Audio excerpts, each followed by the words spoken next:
Good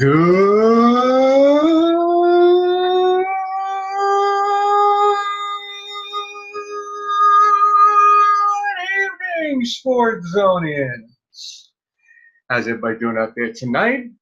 I am Mike Aglioloro. I am your host for this is SportsZone.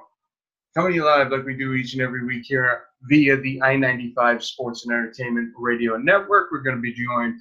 We got a good show for you tonight. Excuse me.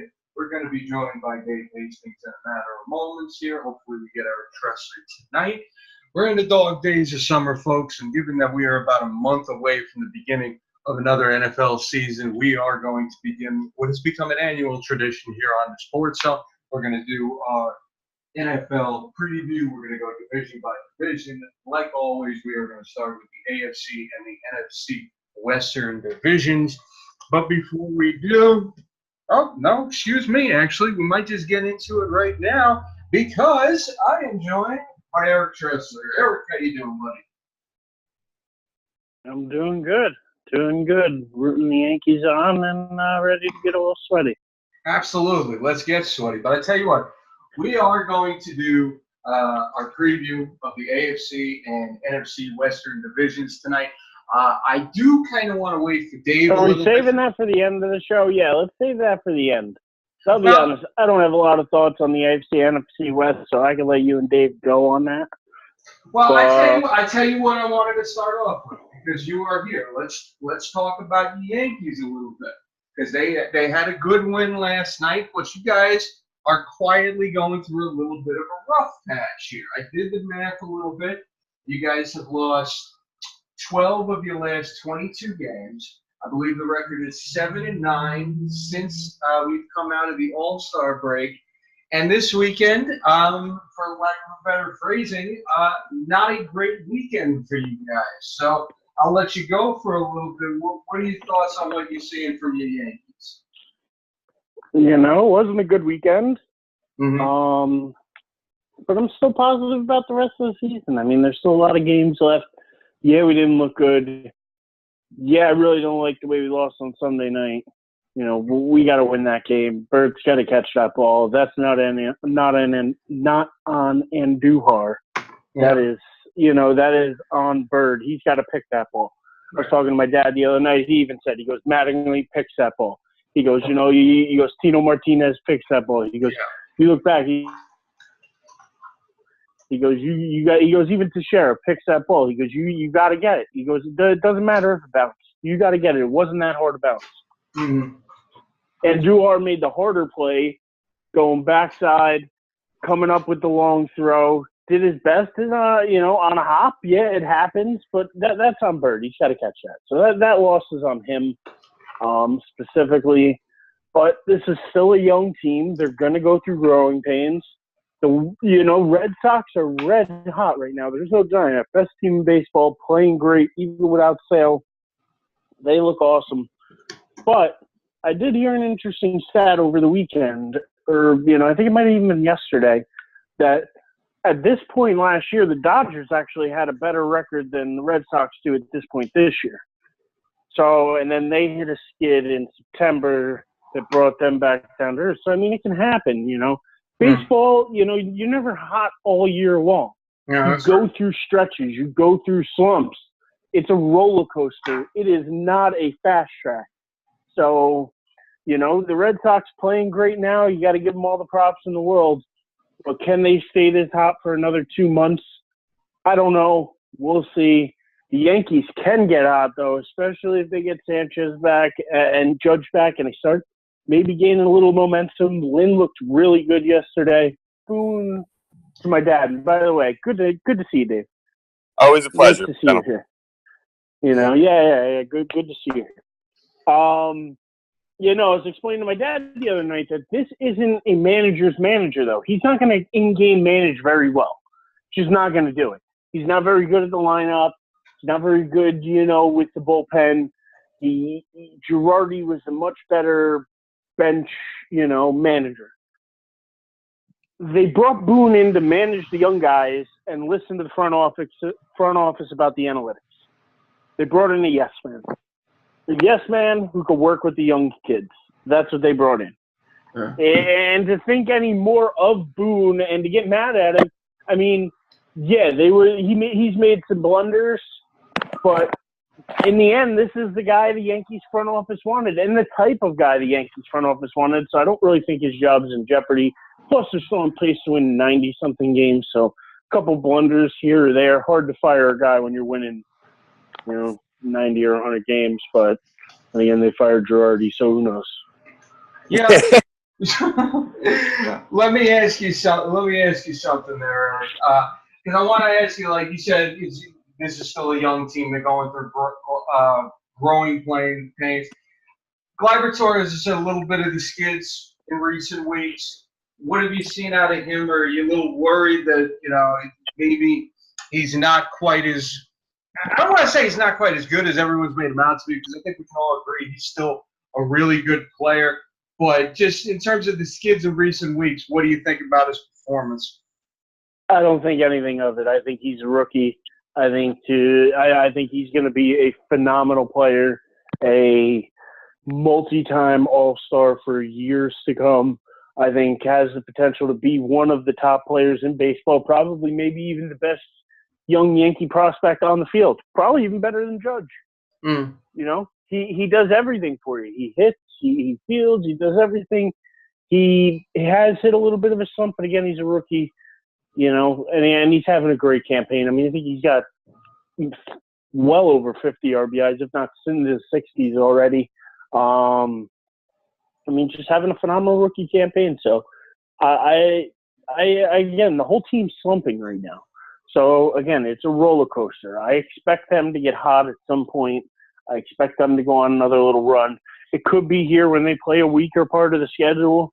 It would be a good opportunity to beat up on some bad teams. So we'll see what happens.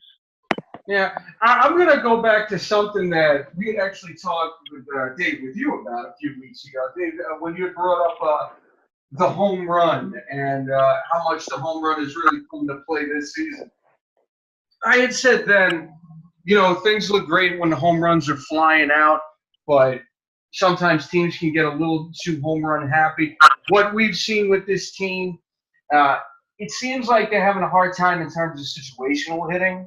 And are you worried that you have too many guys looking for the long ball and not really playing station to station, run to run, to try to really produce different runs, to try to, do things when the home run isn't exactly flying out of the ballpark?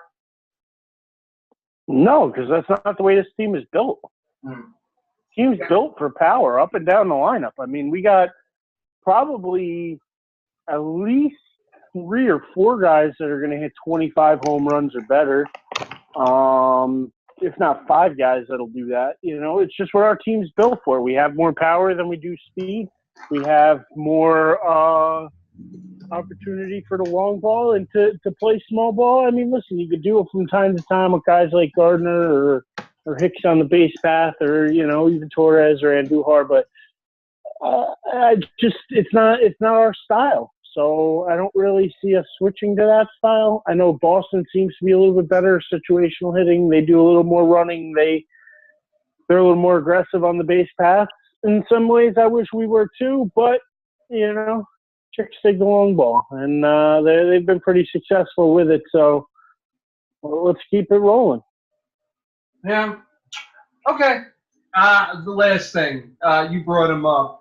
I'm telling you right now, because this is the guy I had wanted the Mets to get in the offseason, because he is now with the Yankees, I think there's a very good shot Lance Lynn is going to be like their ALCS MVP or something like that, just to piss me off. How happy are you that the Yankees got Lance Lynn, given what the early returns are looking like? Listen, I think the early returns on all the Yankee pitching that they went out and got with Britton, with Happ, even though I know Happ's been on the DL with the whole hand-foot-mouth thing. And, here I just think that, I don't know. I'm at a loss for words here. I can't describe it the way I want. Well, I tell you what. I like it. I like it. Bottom line is I like it. I know they haven't had them all for that long. I know there's not a big sample size, but I like what I've seen so far. And I think those are three guys that come playoff time have some experience. I believe Burton even has some experience. A couple of years ago, I think, what was it, 2015 or 16? Yeah, it was when 16. The Orioles were in there. Yeah. 16. So, I mean, they have, some experience. I think Lance Lynn, I agree with you, in the postseason, I think that's where he could shine because he has that experience. He has big game experience. So I'm comfortable with him being, say, a 3-guy or 4-guy for us, in the ALCS. So, if we happen to get that far, I hope we do. Still a lot of season left, and who knows what that wild card game is probably going to bring. But, all things considered, I like the pitching moves. Okay. Now let me ask you something, Dave. We're gonna bring you back in here in a moment. I apologize, but Dave, I know you're seeing what my cousin David is saying in the chat room, and I want to bring it up to Eric here because I have a strange feeling Eric will not agree with anything he's saying. So, Eric, I'm sure you remember my cousin has been adamantly opposed to Aaron Boone since he was hired as Yankee manager. He basically. I don't ever really think he gave Aaron Boone a fair shot as Yankee manager because he was calling for him to be fired like the first week of the season. So he said this 4-game series against Boston showed that Boone has no idea what he's doing. And I said very bluntly, I don't want to hear you knocking your manager as a Met fan. We can trade anytime you want. And my cousin David said, I'll take Callaway, make that trade right away. And he has also come out and said, I'll make this prediction right now. The Yankees might not even make the playoffs. I feel really strongly that the A's and Mariners would leap over them. Eric, do you have any responses to that? Yeah, the A's and Mariners play 10 more times this year. So, I mean, they're going to beat each other up. Only one of those teams is making it out of there. That being said, they also have a lot of division games left amongst each other too. I saw a graphic of it the other day. Mm-hmm. So I don't think both of those teams are making it. I still think the wild card goes to the Yankees if they can't find a way to chase Boston down, which doesn't look likely. I'm not saying Boone was the greatest choice, but he was the choice that the Yankees were looking for. And as far as Mickey Calloway, I mean, you might listen. I'm sorry. I'd rather take Wally Backman than Mickey Calloway. I told you last week you do not bring that name up on this show. And I don't even like Mickey Calloway. They could fire him tomorrow and replace him with some bum off the street. I'd be okay with it. But we do not bring up Wally Bachman's name on this show. I will not tell you again. I will put my foot down on this, sir. All right. I'm just saying that I'm not making that trade. I'm sorry. No. Boone's a young manager. He's a rookie manager who's coming out of the booth. It's new to him, too. There's growing pains for everybody here. So, again, I don't think the Yankees have really hit their stride. They had a good couple months early in the season. Since really mid-June, they've kind of, like you pointed out, been playing, 500 baseball almost. And I think it's, coming up that they're going to hit a little stride again. They're going to hit a little streak. So we'll see what happens, but that's what I'm predicting. So I'm not making that trade. And, I think Boone makes it past this year. I think he gets through at least next year. Well, yeah, I agree with you. I'm not a Callaway fan myself. If I have to choose between Boone and Callaway, I'll take Boone every time. But, okay, this is a diehard Girardi supporter who is still holding some sort of torch in the hopes that Girardi can come back. And he says Girardi had the team one game within the World Series. If they take a step back, who do you blame? That is his point. And in my opinion, and Eric, I want you to throw on this too, I think you blame everybody because you blame the fact that, first of all, like you said, you have a young lineup that went farther than anybody thought they would last year. I'm not saying I don't think they can make a World Series. I'm saying if they don't, I don't really look at them as being behind the curve. They exceeded expectations last year. A return to the mean is probably within order. And if they don't make that far, something, the front office got what they wanted. The front office wants to be able to call the shots. I'd say it's on everyone, truthfully. What do you say? No, I don't say it's on everyone. Again, it's a young team. They got plenty of time. Everybody's like, oh, my God, they're so talented. They have to win now. And granted, I want to see them win now. I hope they do. I'm rooting for that. But in reality, I got to have realistic expectations. I got a bunch of guys who are 20, 21, 22, 23, 25 years old on the field.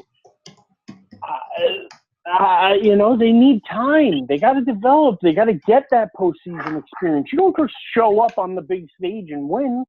It takes time. You gotta learn how to be a champion. And I think that this, if we don't happen to win it this year, I'm not that down because I think next year my hopes are just as high again. Yeah. With all the returning talent we have. So either way, I'm excited. And I'm excited for what the next few years have. I got to imagine that in the next 5 years, they're going to win at least one, maybe two. Yeah. It may take a couple of years to get there. So we'll see. But they're position players. They're not pitchers. So they have more time to develop. I think they will. I think this team is only on the rise as the years go on. For the next few anyway, they got a lot of these guys under control for at least the next 4 or so. Yeah, listen, I agree with you. And because you guys are a better run organization than the Mets, the Mets had like a 5-year window during when 2015 came along, and we've seen how it ended. Because it's you guys very well win like 4 championships in 5 years. This idea that we're going to blame Cashman and hold him over open coals because he chose Boone as his manager over Girardi. You know something? Every general manager in baseball wishes they had the track record that Brian Cashman did. So I would trust Cashman if I'm being honest here. You don't like the way things are going? You know something? In '96, nobody thought that team was winning the World Series. I remember the headlines when they replaced Buck Showalter with Joe Torre. Nobody thought they knew what they were doing. Clueless Joe was on the back page of every freaking newspaper. And what happened? They're down 2-0 in the World Series, and they won 4 games against the Atlanta Braves. And it starts off, it was a very traumatic adolescent period for myself with their 4 championships in 5 years. I don't want to hear this. I don't want to hear this. You guys are fine. You guys are in good shape. David, let it go. Girardi's not coming back through the door. And you don't want Bobby Valentine at this stage in his career over Aaron Boone. I don't get it. Dave, you still there? Yeah, I'm still with you guys. All right. Do you have anything you'd like to say through this whole thing? And I apologize that we kind of left you out for it. Nope. All right. Well, listen, I tell you what. We got about 20 minutes left in the show, 20, 25 minutes. We are going to go on to the NFL preview and the AFC and the NFC West Division preview tonight. We're going to be very quick with it. But before we do, Eric, do you have anything else you'd like to talk about tonight? Very quickly. Yeah, actually, on a football topic. Let's get on football for a second. Let's do that. Because I want to know your guys' thoughts. And it goes to actually, I just thought of this while we were talking. And it goes to what we're talking tonight with the AFC and NFC West of the Rams. Okay. They've now signed Gurley. They've traded and got Cooks. They've secured a lot of pieces, but they haven't paid the big man yet. Do you think they're going to, or do you think this drags on into the season? And if so, I got to think that hurts the Rams locker room. So do you think they happen to get a deal done with Donald? Eric, Dave, I'm going to let you start that one, my brother. Look, I was actually listening to Golick and Wingo this morning, and they had Schefter on. And basically, from the sound of things, from Shefty's point of view, is that most likely they're going to let him do whatever holdout he wants to do because they have the franchise tag they're able to put on him next year. So for them, there's no loss for the Rams outside of having less talent on the field. But when it comes down to the financial side of things, I think they hold on to him. I think that they're not concerned with giving him the kind of contract that he wants right now, and I don't think he's going to get it from them. I think he's with them this year. I think he holds out into the season. Personally, I mean, I have nothing to go off of other than my personal feeling. I just think he holds out into the season because he knows the franchise tag's going to give him a fat chunk of change, and whenever that's over, whatever team signs him is going to be a lot of money. So I think he's betting on himself, which I don't think is a bad move outside of the injury side of things with football. And he's going to take the fines and miss it, not accumulate another year. And I just think it's going to be one of those things where he holds out like into the season, maybe first couple of weeks. Yeah, and as for me, listen, when they signed Cooks, I mentioned that I thought it was a little odd that they didn't sign Donald first. And I wasn't crazy about that. If that's what you're hearing, Dave, I kind of got to go with that. I think it's an absolute mistake not to take care of Donald, though. And what's even more messed up is because you made these deals with Cooks and Gurley, now you got to wonder if they can even fit a Donald deal under their current salary cap structure.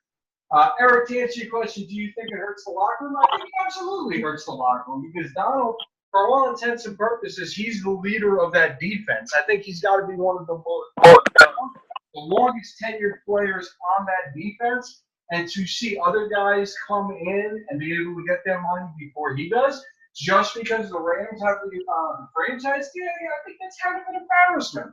And I wouldn't be surprised if that creates some sort of division in the locker room. So, I don't know. That's what I got to say on it. But does it cost them the division? Does it cost? Because they got to be probably the favorites going into this year in the West. Does it cost them the division? I don't want to give away your predictions just yet. But, I mean, don't you think that if they don't have Darnold on the field, even if it's for, like, say, the first 4 games, say he decides to really hold out, I gotta think that really hurts their chances to win. Go ahead. I don't think it would cost them the division when it comes down, just because of the fact that, they also added talent on in the secondary position. I mean, offensively, Goff, progresses another year. You got Sammy Walker, right? No. No, you got Brandon Cooks. You got Cooper Kupp. So, I mean, I don't know. I think that team itself and McVay at the head coach position, I just think that team has enough talent. And then when it comes down to inside the locker room, you're not going to find a single NFL player that's got an issue with a guy trying to get his money. So one thing they all agree on is that you got to do what you got to do to get your money. Nobody's going to hate you for it. Mm-hmm. So, now don't get me wrong, Eric. I will agree. If they go, start the season, let's say he misses his first 4 games, they start 0-4. And it's because their defense couldn't stop a nosebleed, well, then, yeah, maybe I could see guys kind of getting a little more like, hey, bro, like, we got 16 games. Like, we need to go. But I don't think it hurts the locker room at this point in time, and unless they're losing to start the year and he's not there, I don't think it hurts the locker room then either. Yeah. One more question for you guys. Well, can I answer real quick? Very quickly. Okay. I apologize. I just want to say I agree with him. These guys are professionals. Everyone's just trying to win right here. Donald, I don't think he's going to extend it into the season because the longer he extends it, the longer he puts off his own free agency. I think there's something where if he waits and he sits like a week or so, he's not even eligible for unrestricted free agency. It becomes restricted free agency because of service time, something like that. So I think these guys are going to get everything together. Mike, he's already there because he held out last year. Okay, all right. I knew that was coming. Thank you. Yeah, so he's a restricted free agent after this year no matter what. Yeah. So these guys are professionals. So at the end of the day, they want to win. And I think it helps Donald more if he's able to produce for a winning team anyway. That only bolsters his resume. Go ahead, Eric. I was going to say, what will be the bigger defensive loss to start the season? Which guy holds out? We're also going to keep it in the West. We're going to go AFC West, and we're going to say Khalil Mack. Which is the biggest? If the Raiders happen to part ways with Khalil Mack or the Rams not having Darnold? Oh, wow. I think I'm going to be honest. I think this is kind of easy. I think I got to go with I think it'll hurt the Raiders more. I think, Donald's great, but the fact is the Rams really have added a lot of pieces with what they've done in the secondary and bringing in guys like Ndamukong Suh in the front. I'm not saying it's not going to hurt the Rams. It's obviously going to hurt the Rams, but I think Mack, I just look at the Raiders' defense as a little thinner, and I think you lose that presence in Mack. I think it would be harder for them to replace Mack than it would be for the Rams to replace Donald. Dave? I mean, I don't think it's that as easy. I will say that if I'm picking one, I would pick the Raiders over the Rams because, like you said, Mike, I think the Raiders have less talent on the defensive side of the ball, and a loss like Mack hurts, obviously. But, I mean, either way, I mean, what Donald, not only play-wise, the plays that he makes, but the times that he gets doubled and tripled teamed and opens it up for the edge rushers and linebackers blitzing. I mean, that to me, that's really where his true impact is. Isn't just on the plays he actually makes, but the attention that he draws. I mean, it's just crazy. Like you said, they add Ndamukong Suh, which gives them depth at that position. You know, seeing the two of them line up together is kind of like a Madden video game created roster type of thing. I mean, Suh's obviously, I don't think any of us think Suh's the player he was in Detroit, but still, I mean, he's got talent, and I can't imagine him playing next to a guy like Donald who doesn't motivate him to play better, or at least give him the opportunity to play better. So Donald does a lot for the other 10 guys on the field, not just the plays that he makes stats wise. But I do have to agree. If you got to pick which team would have the bigger impact of losing that star player, I think it's Oakland, just due to the lack of talent on their depth chart. Yeah. Eric, final thoughts on this, and then we're going to go into the preview here. No, I mean, I think the bigger loss would be Darnold, and I'll say that because I think the Rams have probably higher expectations for the season this year than the Rams do, probably, or the Raiders, I mean. So I think that the Rams are looking like a team that wants to win the West and try to make a run. So I don't think they can do that if they don't have Darnold. So we'll see what happens and see how fast they can get a contract done. All right. Fair enough. All right. So let's begin this division preview.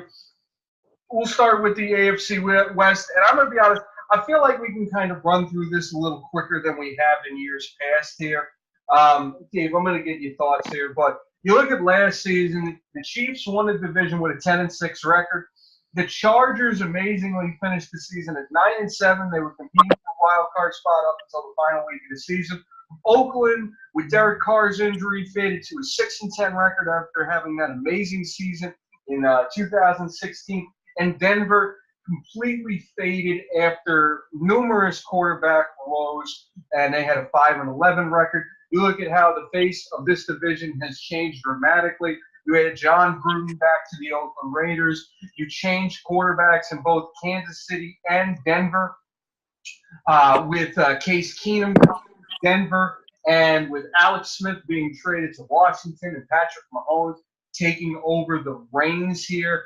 I think this is a division in total transition this year, and I think it's going to be very interesting to see which way that goes. Dave, let's hear from you. What is your overview of this division before we go into predictions here? Well, I mean, I think the biggest thought that comes to my mind, you know, kind of going team by team is, you know, can San Diego actually have one full good year? Because we all know Phillip Rivers is a really, really good quarterback. They have talent on the outside. They have Melvin Gordon at running back. They have a pretty decent pass rush combination. Their secondary, I think they added a few pieces between the draft and free agency. So, I mean, can they finally put together an entire 16-game season where they actually play really well? Division isn't that strong. I mean, Oakland is one of those teams that I'm not sure on either way. So, you know, you get, you know, Denver, like, I don't know with some of these teams. So I don't know. I look at that. It's a confusing division to me. Like the Chargers, to me, I feel like are maybe the best team right now in that division. Yet with what you've seen from them, it's hard to believe that they are. I mean, I've thought since Romo and Rivers were playing quarterback, they were the Cowboys and Chargers were basically the same team, just in a different division. They had a bunch of talent and just couldn't get to where they should be able to get to. So the Chargers make me wonder that. The Raiders, I have no idea. The fact there's issues with Gruden and Mack, kind of wonder, what that, is it Gruden and, him coming in with ruling with an iron fist? Is it Mack just wanting his money? You hear rumors they haven't even talked to each other yet. Can Carr finally have a full season of being healthy, 2 years in a row, some injury issues?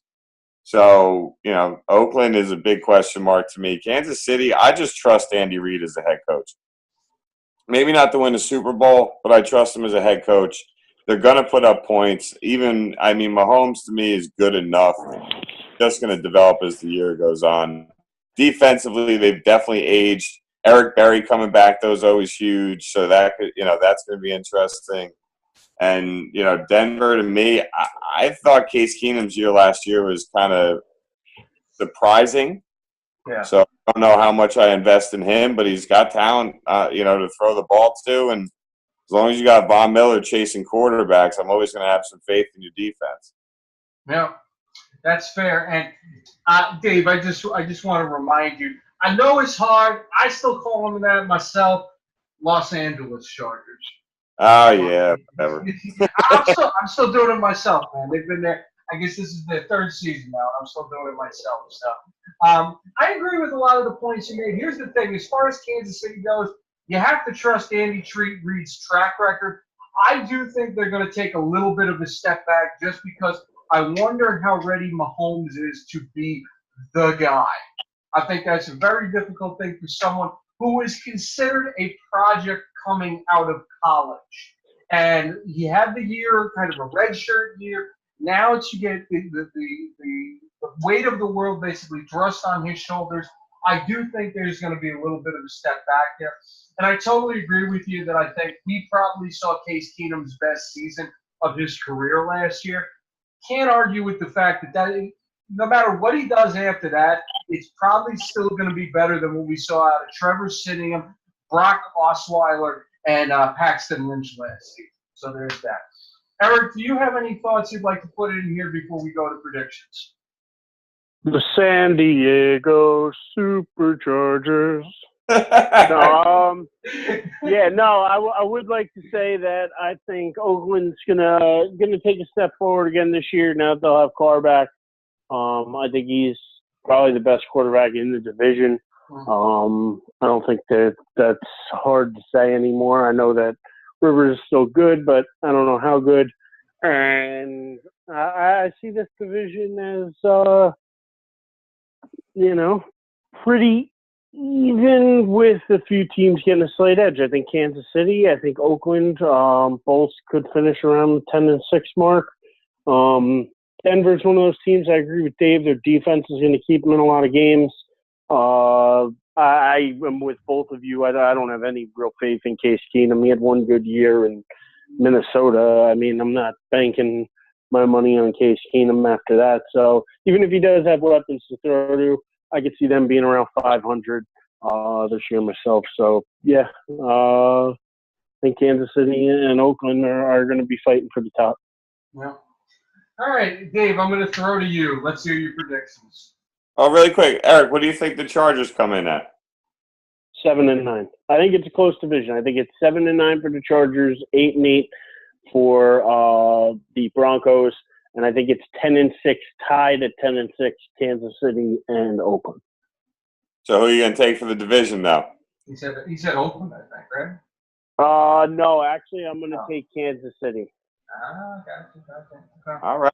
I think they're going to get more wins at Arrowhead this year, and I think that'll be the tipping point. I think they'll get some home wins against the division. There you go. Okay. Well, yeah, I'm kind of similar with how close I have this division. Just slightly a little lower on the win total as a whole for the division. I'm going to put Denver at 7-9. I'm taking Kansas City at 8-8. I think Mahomes is going to have some growing pain games, and that defense isn't what it used to be. So I don't know if they're going to be able to keep them in games like they usually we've been. They like to run the ball, though. They run it a lot. Yeah. It is something special. I won't argue that, but I'm going to go 8-8 with Kansas City. I got Oakland coming in at 9-7, and the Chargers taking the division at 10-6. Okay. Well, you got a lot of faith in Phillip Rivers. I just I have don't more have much faith in the talent around him. Wait a minute. I'll take Rivers over Carr, and that's why. More than anything. Wait. I think I missed that. So you picked the Chargers to win the division? I did. Okay. Well, we all have different division winners then. So, Eric, oh, sorry. Go ahead. I was just saying, us having different division winners makes it more fun. Beautiful. All right, Eric, I'm kind of with you, though. I don't really have too much faith in the Chargers. I have this division. Everyone's within 2 games, though. I agree with you guys. It's going to be very close. I have the Chargers and the Broncos both at 8-8, which is an improvement for the Broncos. The Clippers, it's a 1-game decrease. Like I said, I just don't really have faith in them. Rivers, this franchise totally squandered his best days, in my opinion. So it's that. Kansas City, I got at 9-7. Dave, I think you kind of echoed my sentiments. I do think the team's going to take a step back with Mahomes and the quarterback. I don't think it's going to be a huge step back, though. And reluctantly, I have Oakland at 10-6. I'm picking them to win the division. I think it's going to be very interesting to see how Gruden does this year. Is his old style really going to work with that team? But I think you look at that offense, supremely talented. If Mack does play, I think that defense established itself as one of the top ones a couple years ago, and if they can get back to that standard, there's no reason this team can't win the division. So now we got about 7 minutes left here, so I kind of want to fly through the NFC West here. I'm going to do a quick little overview. Last season, Rams stormed through the division with an 11-5 record, Sean McVay's first season. Seahawks went at 9-7. This year they come, no Richard Sherman, Earl Thomas. We don't know what's happening with him. The Legion of Boone basically is no more. You have Arizona at 8-8 last season. They, of course, draft Josh Allen. San Francisco finished at 6-10, but did go 5-0 once Jimmy Garoppolo became the starter, and he, of course, got the big contract in this past offseason. So another division in somewhat transition in that the 2 teams that were the bottom feeders for a long time, and Dave, you had brought this up numerous times last season, those 2 bottom feeders look to be the 2 teams that are going to run the division for the foreseeable future. So we got about 6 minutes left here. I apologize if I took too long. Dave, real quick thoughts on the division. I think it's going to be a pretty tight division. I mean, even with the Legion of Boom kind of going down and Arizona's probably going with the rookie quarterback, I think the defenses are still solid throughout the entire division. But Seattle, I don't know what they're doing. Their offensive line is still a big question mark, and now their defense is becoming a question mark. So Russell Wilson will be running for his life, and if the defense can't make plays, it could be bad for them. We'll see. The Rams, I expect to kind of, I'm not saying fall back to earth, but kind of level out a little bit. They have a lot of talent. They're still my favorite in the division. And San Francisco with a full year with Jimmy Garoppolo, as well as him having a full offseason with Shanahan and Lynch. I think that team's your up-and-comer. So I got Arizona coming in the bottom of the division at 5-11. Oh. I think that might even be a little low in wins for them, but screw it, I'm going with it. I'm going to take Seattle. With Pete Carroll, their home field advantage, and Russell Wilson, I still think they're a team that will be fighting for a wild card spot towards the end of the year. But I just don't think they're going to have enough in them to be able to get there. So I got them coming in at 9-7 again. San Francisco, I think this is, like I said, a year they move forward, full year under Jimmy G. But I still think they don't have enough talent to make the playoffs. I think they would need a couple little things to go their way. So I'm also going to put them at 9-7. And, the Rams, look, Donald doesn't hold out. I still think this team has a lot of talent on it. And no matter what ends up happening, he's not holding out for an entire season. So I think the Rams take the division at 11-5. Okay. All right. Eric, do you have any thoughts? Yeah, I'll echo that sentiment of division winner. I think the Rams are probably your division winner. Going in, at least on paper, best defense and probably as of right now, maybe the best offense in that division. I don't see as big a step up for Jimmy G, though, this year. I think he kind of more levels out. I think people got some game tape on him now as a starter. So he's not going to surprise many teams he did late last year. And I could see them, we're going to kick it off. I'm going to go with the Cardinals. I'm with you guys. I think they're towards the bottom of the division this year. I don't have much faith in their defense. We got to see what David Johnson does coming back off an injury.